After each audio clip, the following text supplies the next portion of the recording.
El proyecto de ley de reforma del sistema previsional ha motivado cruces duros entre el gobierno del Frente Amplio y el PIT-CNT, y últimamente es también objeto de fricciones en la interna del oficialismo, especialmente con Cabildo Abierto.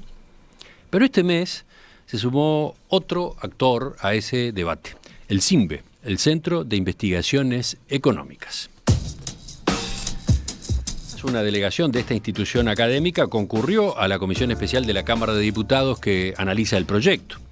Allí, los representantes de CINVE presentaron una proyección técnica sobre los efectos de la reforma que mostró resultados perjudiciales para una parte importante de los trabajadores.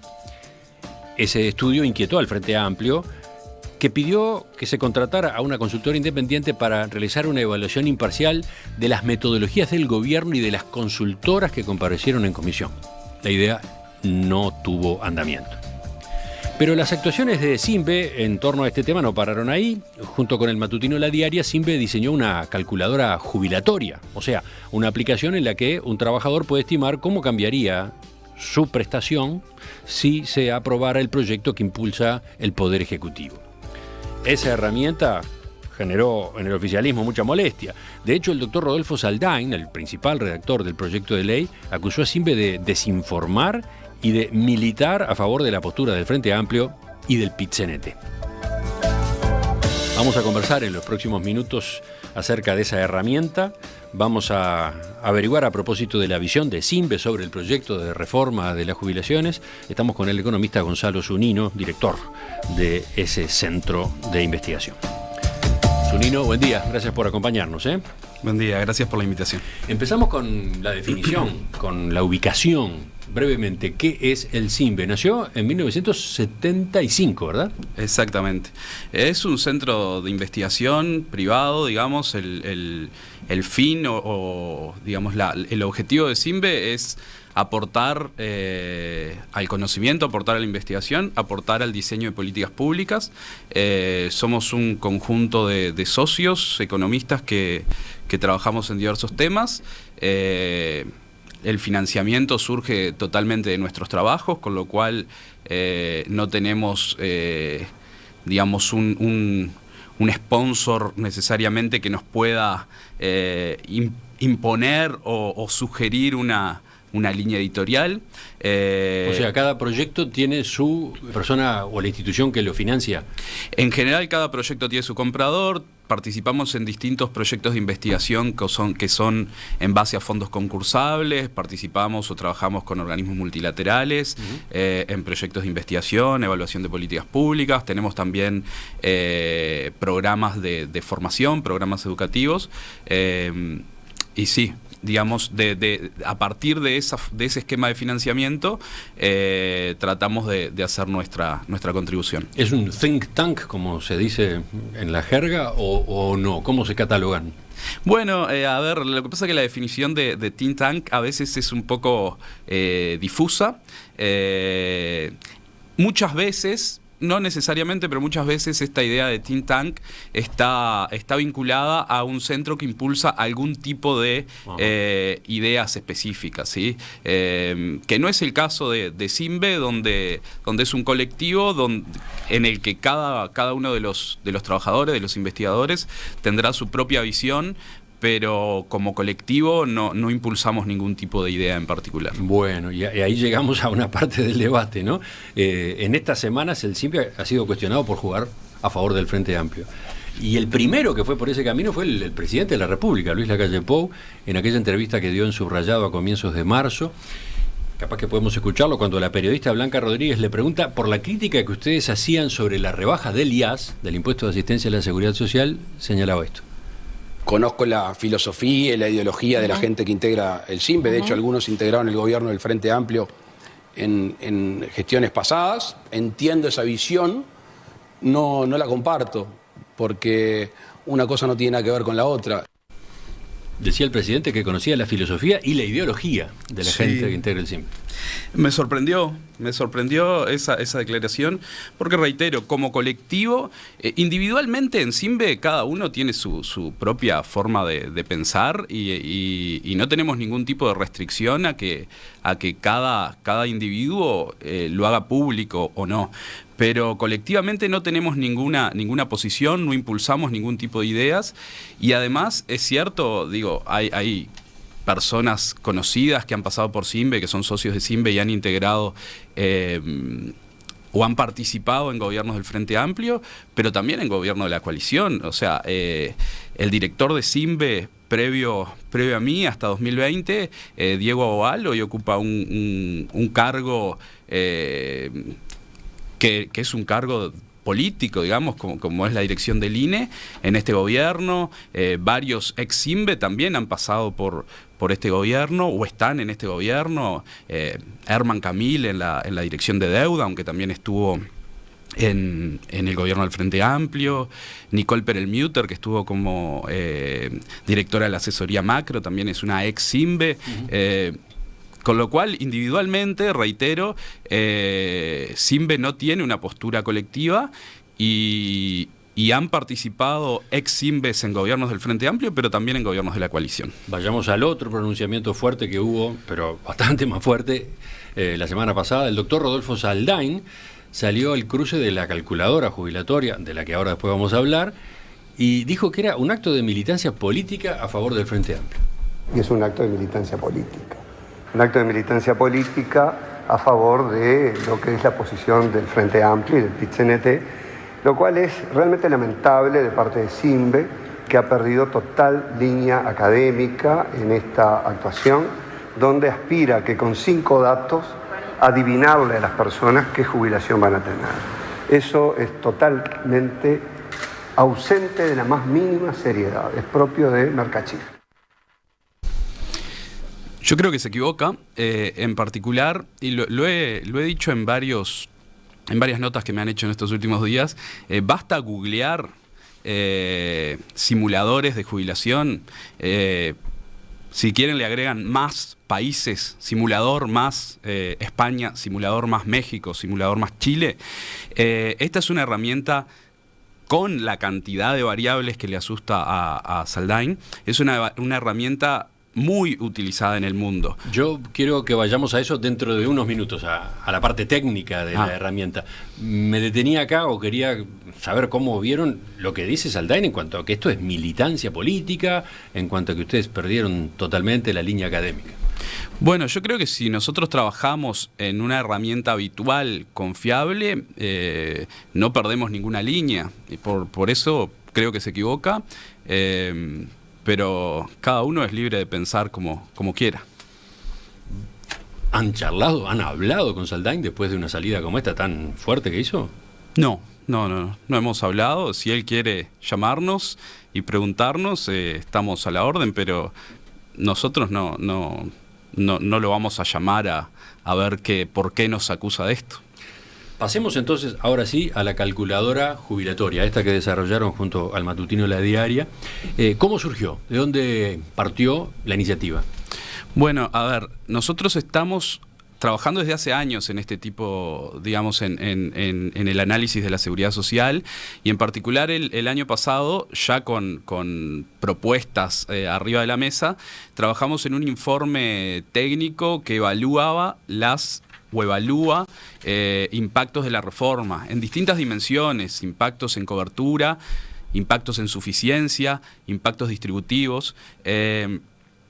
Creo que ha tenido su impacto y ha sido números que se han discutido, pero estos informes técnicos, la verdad es que a veces no llegan a muchas personas y bueno, la idea de la calculadora es básicamente una idea de continuar una línea de difusión de estos resultados. La calculadora arroja resultados muy en línea con los que habíamos presentado en el trabajo que publicamos en diciembre, y es una forma de difusión que creo que siempre suma en una discusión tan importante como es una reforma de pensiones, una reforma en el mayor componente de gasto público social que existe en el país. 10 puntos del PBI se juegan en esto. tiene que haber información.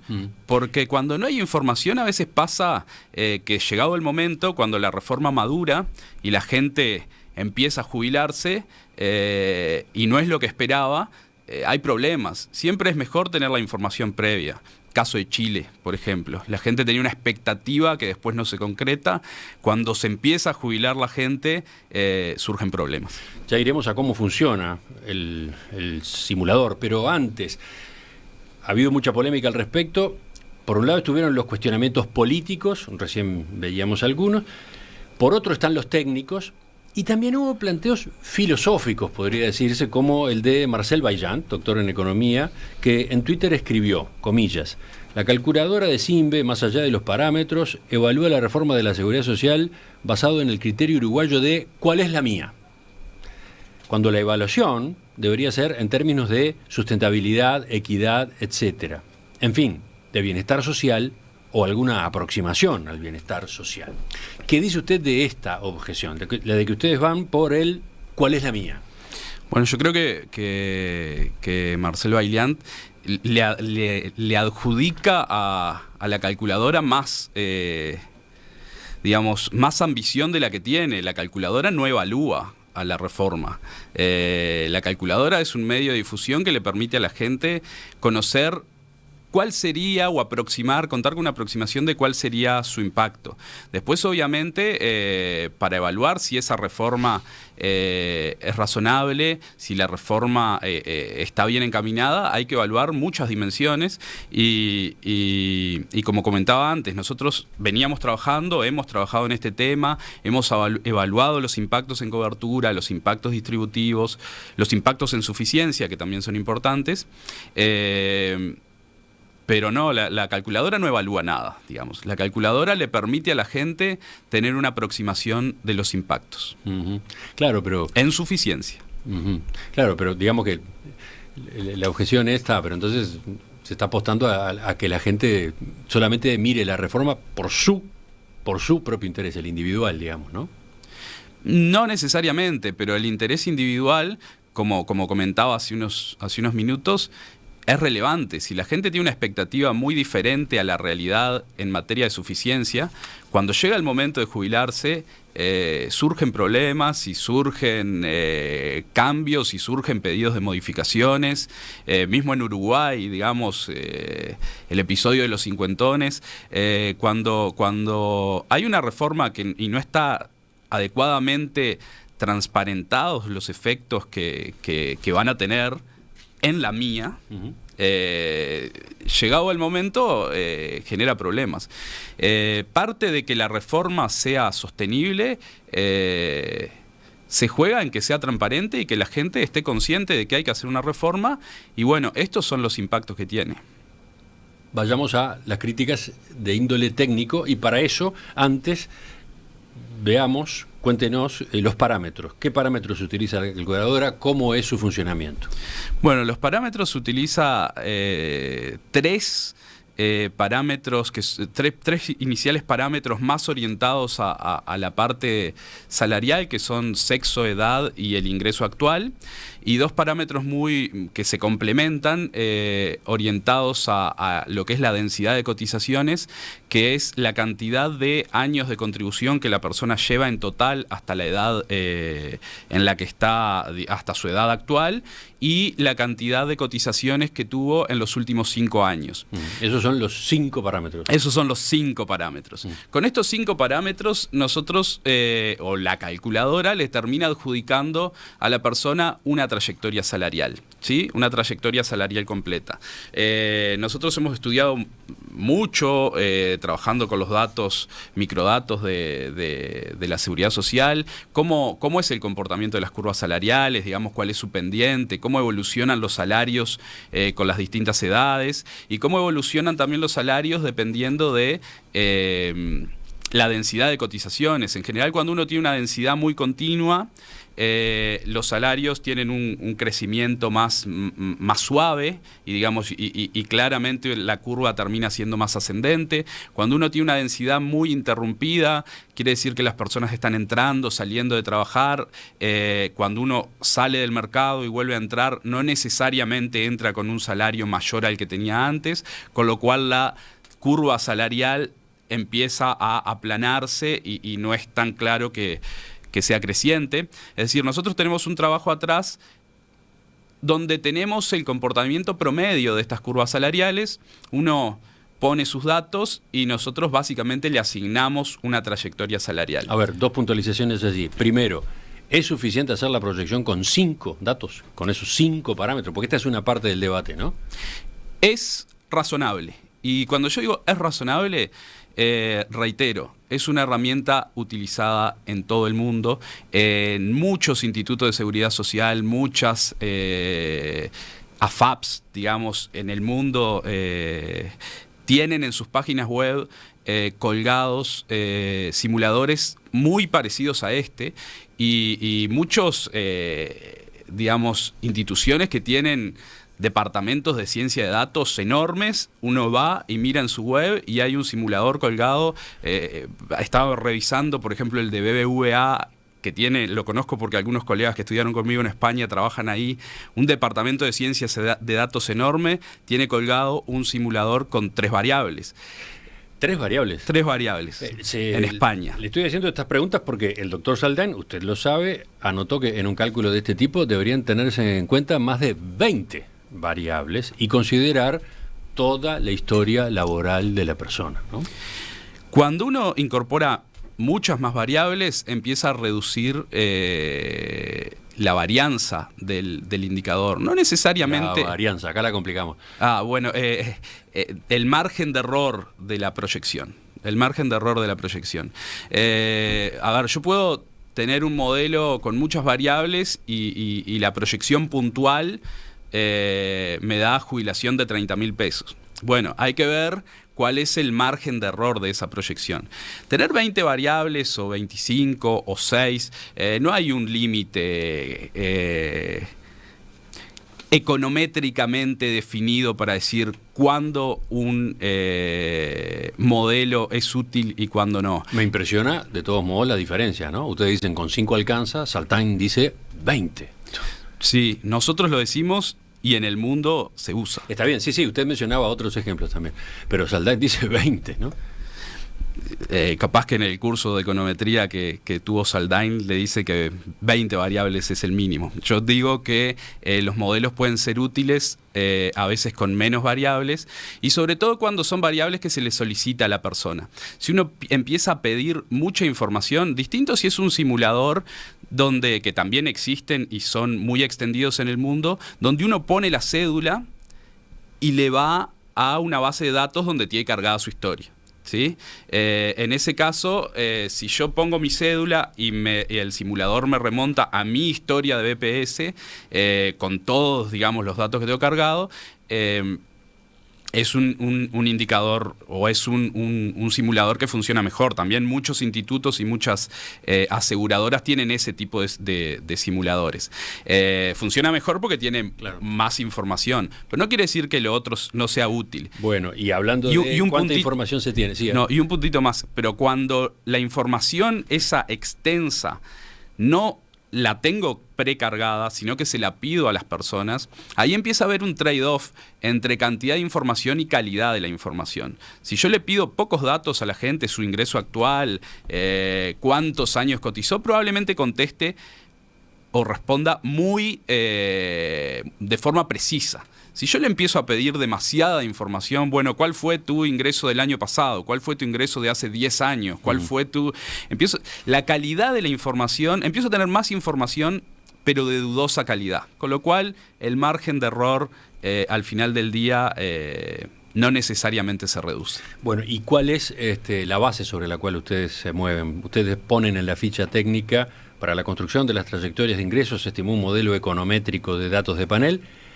La base de datos considerada en este trabajo contiene información sobre la historia laboral de los trabajadores públicos y privados que cotizaron al BPS al menos una vez entre abril de 1996 y abril de 2020. Esa base, esa información, ¿de dónde sale? ¿Cómo? Bueno, esa información, en realidad, el modelo que nosotros utilizamos, digamos, de trayectorias salariales está publicado en el informe que habíamos trabajado en diciembre, ¿sí? Donde nosotros hicimos estimaciones de cómo es el comportamiento salarial, estas curvas de ciclo de vida, y es básicamente lo que terminamos ajustando. Esa base de datos surge de la Comisión de Expertos de Seguridad Social. En 2020 nosotros trabajamos en una consultoría técnica para la Comisión de Expertos de Seguridad Social y nos cedieron esa base justamente para hacer estimaciones y digamos, generar modelos de ciclo de vida que permitan hacer algunas estimaciones de impacto de cómo es el comportamiento del régimen vigente. Así que entonces la base es la que entregó la Comisión de Expertos de Seguridad Social. La base es la que nos entregó la Comisión de Expertos de Seguridad Social. La usamos en su momento para esos modelos quedaron públicos y los hemos seguido utilizando a los mismos modelos. Bueno, ya hemos avanzado algo a propósito de la cantidad de parámetros que utiliza la calculadora y por qué puede funcionar solo en base a 5 datos. Ahora vayamos a la comparación que hace la calculadora. El ministro de Trabajo y Seguridad Social, Pablo Mieres, cuestionó que ustedes comparan 65 años de hoy contra 65 años en el nuevo régimen. Sin embargo, agregó, la comparación tendría que ser causal jubilatoria de hoy, a los 60, contra causal jubilatoria del futuro, a los 65. O sea, ¿qué contestan sobre esto que es central, ¿no? ¿Qué es lo que estamos comparando, ¿no? Bueno, yo creo que las dos comparaciones son válidas. De hecho, nosotros en el trabajo que publicamos en diciembre trabajamos con los dos escenarios. Y no solo esas dos comparaciones son válidas, sino que habría muchas otras que también son válidas. Pero a ver si lo explico. La comparación a la misma edad de retiro podríamos definirlo como que es un efecto jubilación puro. Ahí no hay postergación del retiro, ¿sí? Como no hay postergación de retiro, yo estoy comparando a una misma edad cuánto me paga un régimen, cuánto me paga el otro régimen. Decir que esa no es una comparación válida creo que no tiene mayor fundamento. En particular, si a la gente le interesa cuál es el impacto sobre su monto jubilatorio, todo aquel que tiene un horizonte sus perspectivas jubilatorias son a los 65 años o más, no va a tener postergación del retiro, al menos no legal, ¿sí? Entonces, si yo en mis perspectivas estoy pensando en retirarme a los 65, no tiene mayor sentido, y yo quiero conocer el impacto en mi jubilación, no tiene mayor sentido asumir una postergación de 5 años del retiro, porque en el fondo legalmente no va a ocurrir. Si en mis perspectivas yo estaba pensando en un horizonte de jubilación a los 60, ahí sí la ley me va a correr hasta los 65, en lo que podríamos llamar un escenario de postergación completo, ¿sí? Ahí es el monto jubilatorio, la comparación de montos jubilatorios en un escenario donde efectivamente la ley me lleva a una postergación completa de 5 años. En la práctica, la edad jubilatoria o la edad de retiro promedio son 63 años. Entonces, ese argumento se ha manejado justamente desde el gobierno para señalar, la realidad no está tan lejos de los 65 que ahora se están colocando como mínimo en el proyecto, ¿no? Exactamente. Bueno, entonces, si la gente en su horizonte tiene una perspectiva de jubilarse a los 63, ¿por qué le vamos a imponer que la jubilación de referencia es a los 60? Reitero, alguien que está en un escenario de 63, pensando en un horizonte de 63 años, va a tener probablemente los impactos de la reforma deriven en una postergación parcial. ¿Qué es esto de postergación parcial? Postergo un poco el retiro de 63 a 65, a 66, pero no esa postergación completa de 5 años. Entonces, si todas esas personas que van a hacer una postergación parcial, tampoco el escenario clave o el escenario relevante para ver su impacto en montos jubilatorios es el escenario de postergación completa que asume que uno posterga el retiro 5 años, ¿sí? Entonces yo creo que con los dos escenarios, como lo hicimos en el informe de diciembre, el de jubilación pura y el de postergación completa, uno más o menos se puede configurar cuál es el impacto que realmente va a haber en su monto jubilatorio. De todos modos, la calculadora hace una de esas comparaciones. La calculadora hace una de las comparaciones. Íbamos a trabajar con un escenario, elegimos uno. O sea, la calculadora simula la jubilación que se estima alcanzaría una persona si se retirara a los 65 años, tomando los dos regímenes alternativos, el hoy vigente y el que se prevé en la reforma, ¿no? Exactamente, es ese escenario que decíamos de impacto jubilación pura, si no postergo. Siempre postergando empiezo a mitigar el impacto jubilatorio, ¿sí? Y de hecho, siempre vamos a poder encontrar una postergación del retiro lo suficientemente prolongada para que la jubilación con el nuevo régimen me quede más grande que con el régimen actual, mayor monto. El tema es si esa postergación suficientemente prolongada es factible o no. Para terminar esta parte de las preguntas, economista Zunino, ¿cuántos días lleva la calculadora disponible ya? Y la calculadora la subimos el jueves, creo, así que menos de una semana. ¿Qué ha ocurrido desde entonces? Más allá de esta discusión de la que estábamos hablando, ¿qué verificaciones han podido hacer? ¿Qué experiencia han recogido? ¿Han aparecido errores? Al revés, lo que surge de estos días es que funciona bien. ¿Qué evaluación, digamos?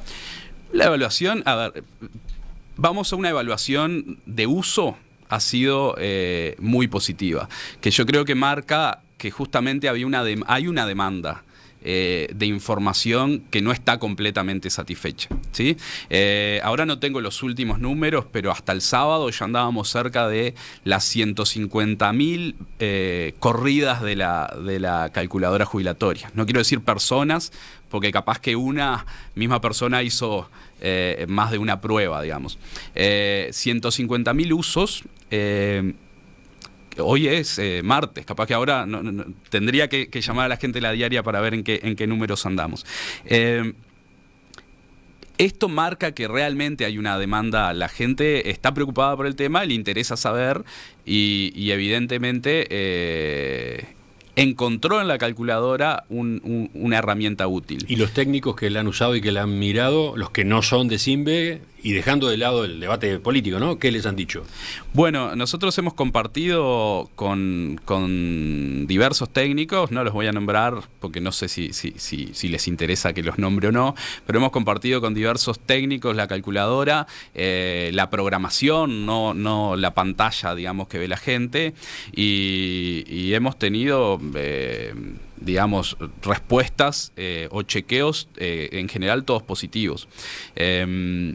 También los datos que van surgiendo de la calculadora son muy consistentes con los datos que arrojaba el trabajo de diciembre, es decir, en qué trayectorios o en qué montos jubilatorios se dan los mayores impactos, en cuáles las jubilaciones crecen, en qué trayectorias o en qué tramos jubilatorios los resultados son similares entre ambos regímenes. Entonces, en ese sentido, también el funcionamiento de la calculadora está arrojando resultados consistentes con los trabajos previos que teníamos. Lo que hay que agregar es que justamente esas estimaciones son diferentes a las del gobierno, ¿no? Tienen varias diferencias con las del gobierno, a eso voy. Tienen diferencias con las del gobierno. El gobierno, como lo leías hace un ratito, trabaja básicamente con el escenario 60-65, con lo cual no es estrictamente comparable con el nuestro. Nuestro escenario en el trabajo de diciembre de ese efecto postergación completa, el escenario 60-65, tiene diferencias con el gobierno, pero mucho más reducidas que cuando cambio al otro escenario. Eso, ¿no? Es importante. Vamos a verlo enseguida, después de la pausa, vamos a los trabajos que ustedes dieron a conocer en diciembre. Perdón, a una síntesis de esos trabajos con algunas conclusiones, dejando de lado la calculadora que ahora, bueno, cada persona utilizará y evaluará individualmente. En las últimas semanas, quizás meses, el CINVE, Centro de Investigaciones Económicas, asumió un papel importante en el debate sobre la reforma de las jubilaciones. Por ejemplo, sus estimaciones sobre los efectos de este proyecto de ley generaron controversia política desde el mes de diciembre. Además, ahora más cerca, Simbe recibió cuestionamientos duros del gobierno a raíz de la calculadora jubilatoria, esa aplicación que desarrolló junto con la diaria y que está disponible para que un trabajador pueda estimar cómo cambiaría su prestación si se aprobara la reforma.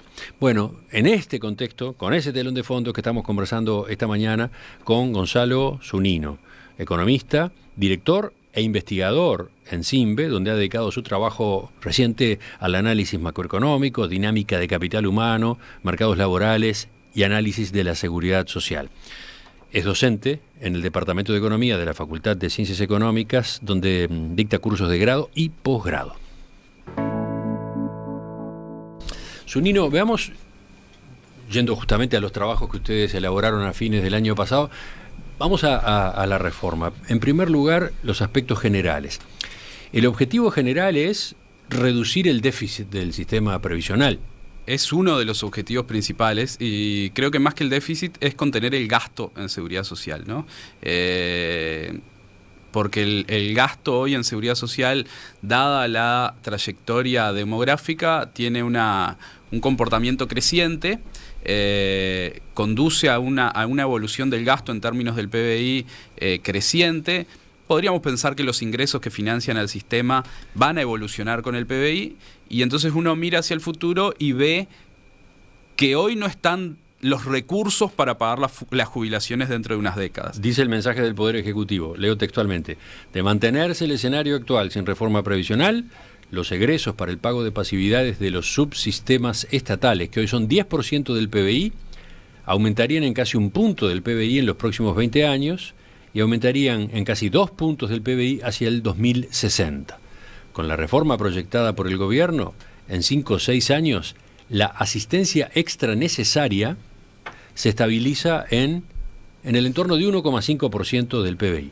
Se cambia la trayectoria del nivel del gasto, se estabiliza el nivel de desfinanciamiento en ese entorno, producto del conjunto de cambios que estamos presentando, decía el doctor Saltán cuando lo entrevistamos acá en el programa.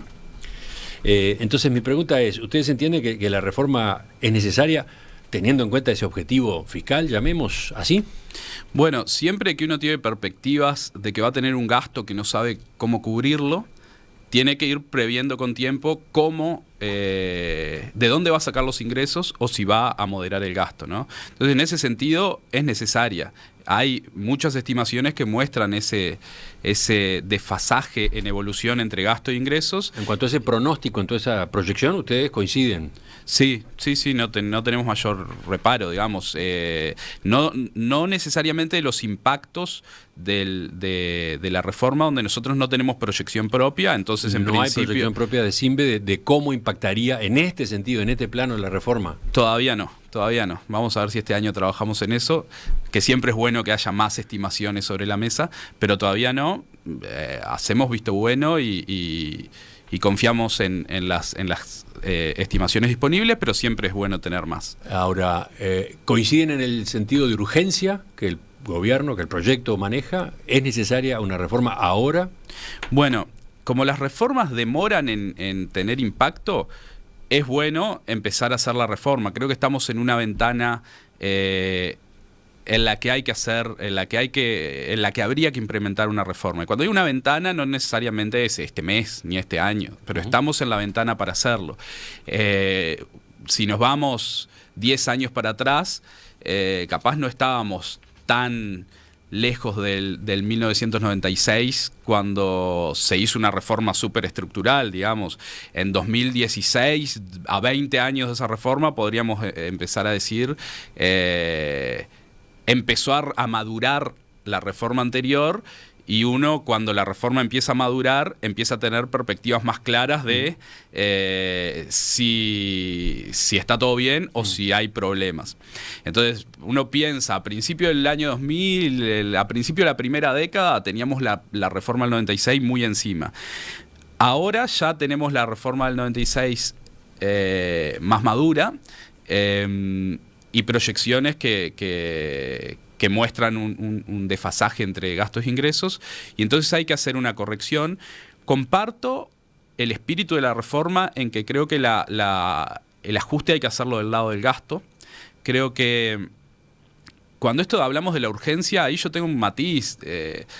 Creo que no hay nada a punto de explotar. Esos dos puntos y algo que se habla de crecimiento del gasto varias décadas para adelante, si no se hace ninguna reforma, no es una magnitud de recursos que se diga esto explota. Bueno, habrá que aumentar la carga, la presión fiscal en 2 puntos, 2 en 30, no es una magnitud que uno piense que es una locura, pero sí creo que sería un error pensar en aumentos de la carga fiscal para seguir concentrando el gasto público social en mayores de 65 años.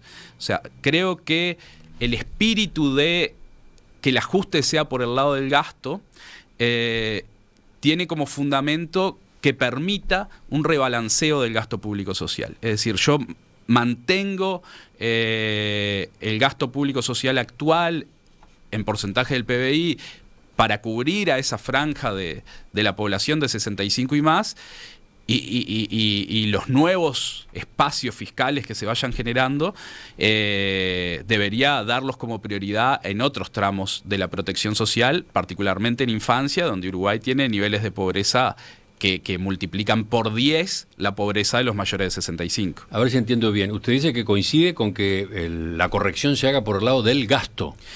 ¿Qué pasa entonces con planteos como los del PIT-CNT o del Frente Amplio en cuanto a que justamente la reforma se financia solo con los trabajadores alargando su vida laboral y que debería haber otra forma de encarar el problema, concretamente añadir fuentes de ingresos? Bueno, yo creo que si añadimos fuentes de ingreso tenemos esta limitación de que vamos ajustando los márgenes para poder rebalancear el gasto intergeneracionalmente.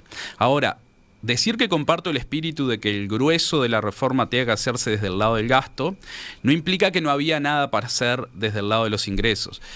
No tanto para solucionar el problema de sostenibilidad, pero sí desde el punto de vista de la equidad. Desde el lado de los ingresos tenemos regímenes que claramente aportan menos o contribuyen menos. El que más se ha discutido, por ejemplo, son los aportes patronales del agro. Llevarlos al régimen general o que terminen aportando en promedio algo similar al régimen general no necesariamente va a ser un ajuste significativo en cuanto a la sostenibilidad fiscal del sistema, pero sí es una corrección que por temas de equidad hay que hacer. Lo mismo... Pero a ver, ¿eso está previsto? No está previsto. No está previsto. Recordemos, el sistema se transforma, ¿no? El proyecto de ley crea el sistema previsional común. Ahí pasan a estar, de ahora en adelante, si la ley se aprueba, BPS, Servicio de Retiros y Pensiones de las Fuerzas Armadas, Dirección Nacional de Asistencia y Seguridad Policial, Caja de Jubilaciones y Pensiones Bancarias, Caja Notarial de Seguridad Social, Caja de Jubilaciones y Pensiones de Profesionales Universitarios. Lo que usted señala es que al crearse este sistema podría equipararse las formas de ingreso que hoy tienen los diferentes componentes de este nuevo sistema. Bueno, no, el sistema previsional común es una convergencia en el proyecto, sí, desde el lado del cálculo jubilatorio. Bueno, no desde el lado de los ingresos. No hay nada, digamos. Pero usted dice que podría, debería, quizás sería una fórmula. Yo creo que sí, que hubiera sido deseable, digamos. Hubiera sido deseable incorporar varias correcciones desde el lado de los ingresos, más allá de que su rol a la hora de cerrar el déficit no sea el más importante.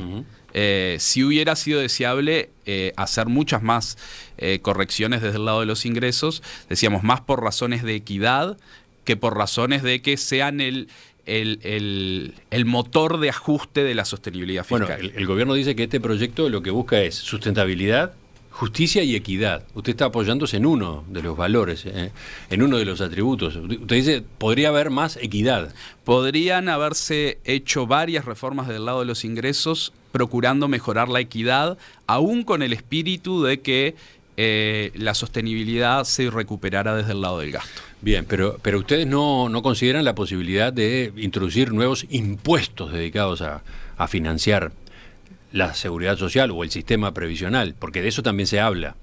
No creemos que haya que ir por ahí. De hecho, impuestos específicos para financiar seguridad social o para financiar algo, creo que no es el camino. El sistema tributario hay que pensarlo de forma unificada para sustentar todo el gasto público social, todo el gasto público que tenga el gobierno, con algunos impuestos que sean los clave y no generar impuestos parche para un tipo de gasto específico, ¿sí? Decía, no me parece alocado pensar que de aquí a varias décadas, cuando el PBI per cápita del Uruguay sea sustantivamente más grande que ahora, que la presión fiscal vaya creciendo, pero creo que debería abocarse a otras prioridades y no al gasto en el segmento de población de 65 y más. Bueno, recordemos entonces, se crea el sistema previsional común. Todas las personas que desarrollan actividad laboral tendrán que hacer aportes al sistema de reparto solidario y al mismo tiempo al sistema de ahorro individual. Esa es una novedad. Se aumenta la edad jubilatoria, la edad requerida para el retiro sube de 60 a 65 años, aunque lo hace de forma gradual para quienes hubieran nacido a partir de 1973 y los que nacieron antes del 73 se jubilarán con el régimen vigente hoy. Por otro lado, también se modifica la cantidad de años de aportes que se tiene en cuenta para la tasa de reemplazo, ¿verdad? Se vuelve más exigente ese cálculo, ¿no? En síntesis, con esos instrumentos, ¿ustedes qué visión tienen? Bueno, en principio decía, no tenemos proyecciones fiscales propias, pero confiando en las proyecciones que está presentando el gobierno, la reforma encaminaría el problema de sustentabilidad, porque permitiría moderar el gasto en pensiones. Ahí yo creo que hay algunos riesgos, pero bueno, siempre que uno hace proyecciones a largo plazo hay riesgos de que la postergación de la edad no se concrete en aumento efectivo, digamos, de contribuyentes entre los 60 y los 65. ¿A qué se refiere con eso, perdón? Que la evidencia internacional muestra que cuando aumenta la edad de retiro, no necesariamente todas las personas logran mantenerse en el mercado de trabajo, ¿sí? Porque uno podría decir, bueno, si aumento la edad de retiro voy a tener más personas por más años contribuyendo y por menos años cobrando. Con lo cual... Sí, ese es el gran resumen. Por ahí está el financiamiento. Por ahí está el tema del acomodo del sistema, ¿no? Sí, y la evidencia muestra que no es tan fácil, digamos, no es tan lineal, porque el aumentarte la edad de retiro muchas veces conduce a que la gente tenga problemas para mantenerse en el mercado de trabajo y termina yendo a jubilaciones por invalidez, a seguros de salud, a seguros por desempleo, a otros puntos o a otras herramientas del sistema de protección social que implican gasto, y entonces tenemos parte que no necesariamente es más ingreso y menos gasto, ¿no? De hecho, una revisión de literatura que se encargó durante el trabajo de la comisión de expertos mostraba que la evidencia internacional muestra que más o menos la mitad de los trabajadores tienen problemas para mantenerse en el mercado de trabajo. Entonces... ¿Y eso está previsto? ¿Está previsto en los cálculos? ¿Está previsto en las proyecciones que el gobierno realiza a partir de esta serie de cambios? Bueno, no estoy del todo seguro. Tengo mis dudas. Tiendo a creer que no. Pero bueno, eso quizá quienes trabajaron las proyecciones lo pueden explicar mejor. Bueno, y para terminar, en esto que obviamente es un resumen muy apretado de lo que ustedes han trabajado en esta materia y de las notas que han publicado, si recuerdo bien, la principal objeción tiene que ver con efectos de la reforma, porque ustedes han discutido lo que el gobierno afirma, de que la mayoría de las jubilaciones van a mantenerse iguales y que algunas van a tener un incremento cuando entre en vigencia la reforma. ¿Qué dicen al respecto? Bueno, a ver, eso más que una objeción es una diferencia de cálculos. Que yo creo que es en una reforma que apunta a contener el gasto, va a va a haber impacto sobre las jubilaciones de las personas. Es decir, esos 2-3 puntos del PBI que se reduce el gasto en pensiones, de algún lado salen y la gente tiene derecho a saber, bueno, 3 puntos, 2 puntos del PBI que se reduce el gasto, ¿cuánto vale eso en términos de las jubilaciones, ¿no? Pero más allá, nosotros estamos convencidos de que hay que hacer un ajuste. El tema es dónde hacer el ajuste, cómo hacer el ajuste, hay que discutirlo. Y después, yo creo que nuestras principales objeciones podrían ir desde el lado de para qué hacer el ajuste, ¿no? Y ahí, en su momento, nosotros planteábamos la idea de discutir una reforma del sistema de protección social en su conjunto. Nosotros decíamos, es necesario contener el gasto público social en mayores de 65, no porque esto sea una bomba que va a explotar, sino porque necesitamos generar espacio para fortalecer otras dimensiones del sistema de protección social que hoy no están atendidas. Cuando la discusión decanta en solo el sistema de pensiones, ya estamos conteniendo el gasto y no sabemos para qué. No sabemos si es para un rebalanceo del sistema de protección social o si es para reducir impuestos, reducir IAS, reducir IRPF. Si la propuesta... Bueno, acaba de ocurrir eso, ¿no? Acaba de ocurrir eso. Por eso, si la propuesta, y creo que ahí tenemos objeciones, si la propuesta es contengamos el gasto público social, contengamos el gasto en pensiones, porque queremos bajar los impuestos, ahí no termino de estar de acuerdo con la reforma. O sea, esa idea de que hay cierto consenso, yo creo que hay un consenso bastante amplio en hay que hacer la reforma. El punto es cuánto, de qué magnitud, dónde se hace el ajuste, es decir, a qué jubilaciones le pega, a qué jubilaciones no le pega y para qué.